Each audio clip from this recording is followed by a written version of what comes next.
Okey, Assalamualaikum warahmatullahi wabarakatuh. Bertemu kembali dengan cikgu. Pada hari ini kita nak bincangkan masih lagi dengan tajuk telekomunikasi di Malaysia.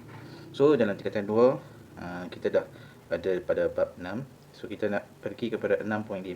Sebelum tu cikgu buat imbas kembalilah. Kita ingat kembali iaitu pembelajaran kita pada minggu lepas adalah tentang kesan dan juga kepentingan penggunaan telekomunikasi terhadap negara lah, negara kita. So kita dapat tengok di sini banyak kepentingan dia dan juga banyak keburukan dia. Jadi kepentingan dan kesan dia ni adalah dari segi cara kita nak guna sesuatu teknologi tersebut. Jadi dia memerlukan orang kata gabungan ataupun kerjasama antara semua pihak. Jadi hari ini kita nak tengoklah sedikit 6.5 iaitu topik yang terakhir kita, iaitu tentang penggunaan alat telekomunikasi ni secara beretika. Maksudnya daripada kesan buruk yang kita guna tu, kita nak ada satu garis panduan lah untuk kita gunakan alat telekomunikasi. So video kali ni pendek saja. Okay, jadi yang pertama kita tengok ni, cikgu zoom sikit. Okay. Apakah yang dimaksudkan dengan etika? Etika merujuk prinsip dan tata cara moral atau nilai-nilai akhlak iaitu adab dan sopan santun. Okey, itu yang dimaksudkan dengan etika lah. Jadi contoh cikgu bagi kod etika pakaian. So maksudnya garis panduan untuk kita pakai baju lah. Contohnya kalau kita nak pergi solat berjemaah di masjid. So takkan kita nak pakai strap pendek. Jadi kita guna kain sarung ataupun kain yang menutup aurat lah. Okey. Baik, kalau lah kita nak pergi ke sekolah, takkan dengan berambut perang, takkan dengan tanpa memakai baju pula kan. Jadi kita kena ikut kesesuaian tempat. Itu yang dimaksudkan dengan etika.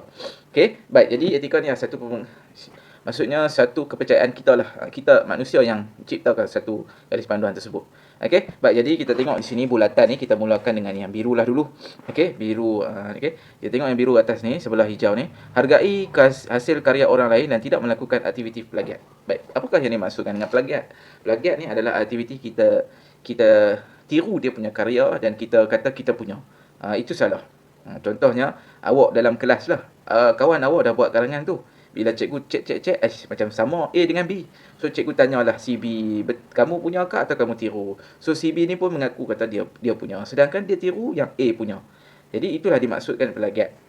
Okay. Baik, yang kedua adalah bersopan santun dan berhemah sewaktu berkomunikasi.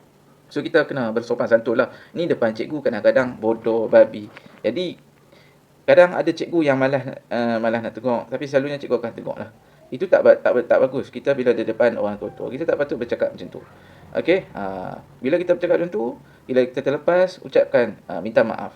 Okey, jadi kena bersopan santun lah. Okey, baik. Yang biru di bawah ni tidak mendedahkan hal-hal peribadi dan kata laluan kepada umum. Yang ni payah.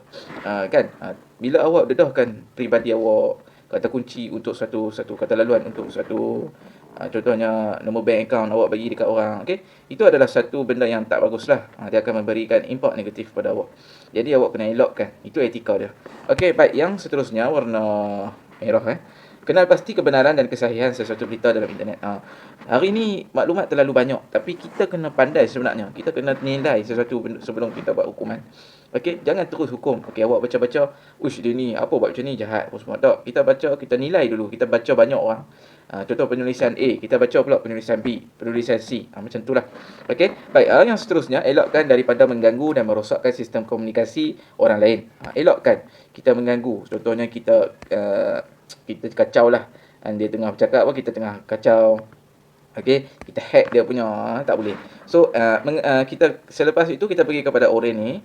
Okey, mendukung akta komunikasi dan multimedia, iaitu jangan sebarkan maklumat-maklumat palsu, jangan tipu, jangan scam. Okey, ini adalah salah satu akta lah. Okey. Okey, baik. Elakkan daripada menyentuh isu-isu sensitif yang melanggar undang-undang dan norma. Tak boleh. Awak tengok hari ini dalam media sosial ada yang kena tangkap dengan polis apabila mencemar atau tidak menghormati yang di-Pertuan Agong kita, raja kita. Jadi itu adalah satu kesalahan. Awak menyentuh isu-isu negatif. Okey, tak boleh. Kita kena hormat antara satu sama lain. Baik, yang terakhir adalah menggunakan kemudahan telekomunikasi untuk hal-hal yang bermanfaat. Okey, kita kongsikan benda-benda yang bagus, positif, kita tak buat fitnah. Okey, itu adalah etika dalam menggunakan alat telekomunikasi lah. Okey, baik. Jadi kita pergi kepada yang seterusnya, iaitu penutupan kita untuk tajuk inilah. Okey. Baik. Jadi bagi cikgu tiada apa yang untuk dicakap, cuma cikgu akan imbas kembali. Okey, telekomunikasi alat dia ada banyak. Dalam ni kamu boleh tengok, okey, kemajuan alat telekomunikasi dia ada macam-macam lah, daripada 2G, 3G, 4G, Unify lah, fiber, okey. Yang seterusnya kepentingan telekomunikasi, etika dan penggunaan alat telekomunikasi dan kesan dia. Okey, kalau kamu pandai guna telekomunikasi, makna kata positif lah hidup kamu. Kalau kamu tak pandai menggunakan komunikasi, kesan negatif lah terhadap kamu. Jadi itu saja pada cikgu.